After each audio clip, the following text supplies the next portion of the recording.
سوال یہ ہے کہ باپ تو قربانی کرتا ہے، اگر بیٹا باہر ہو، اس کے پیسے آئے ہوئے ہوں، تو کیا اس پہ بھی واجب ہے قربانی؟ قربانی کے حوالے سے دیکھا یہی جائے گا کہ اگرچہ والد صاحب کر رہے ہوتے ہیں قربانی، عمومی طور پہ لوگ یہ سمجھتے ہیں کہ گھر کا اگر ایک فرد قربانی کر رہا ہے، سرپرست قربانی کر رہا ہے فقط اپنی، تو سب کی طرف سے ادا ہو جائے گی. ایسا نہیں ہے.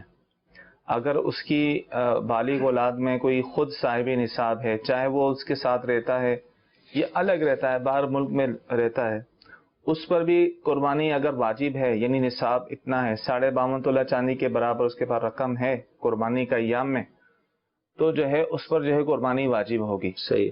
اب وہ چاہے باہر ہی جہاں وہ رہتا ہے وہ حصہ ڈالے قربانی کرے گی، یہاں اپنا کسی کو وکیل بنا رہے، والد صاحب کو ہی کہتے کہ میرا بھی حصہ ڈال دیا جائے، مجھ پر بھی جو ہے قربانی واجب ہے، تو اس کی طرف سے اگر یہاں جو ہے وہ حصہ ڈال دیا جاتا ہے، جانور کر لیا جاتا ہے، تو قربانی ادا ہو جائے گی. تو الغرض ہر ایک نے یہ دیکھنا ہے کہ اس کے گھر میں جتنے افراد ہیں، صحیح. جتنے عاقل بالغ افراد گھر میں موجود ہیں، ان پر کن کن پر قربانی واجب ہے. صحیح.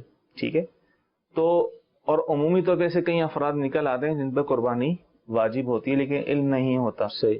تو جب قربانی جن افراد پر واجب ہے تو اتنے جو ہے وہ حصے یا جانور لیے جائیں تاکہ سب کی طرف سے اور انہی کے نام سے جو ہے قربانی کی جائے، تاکہ ان کی طرف سے ان کا واجب ادا ہو جائے.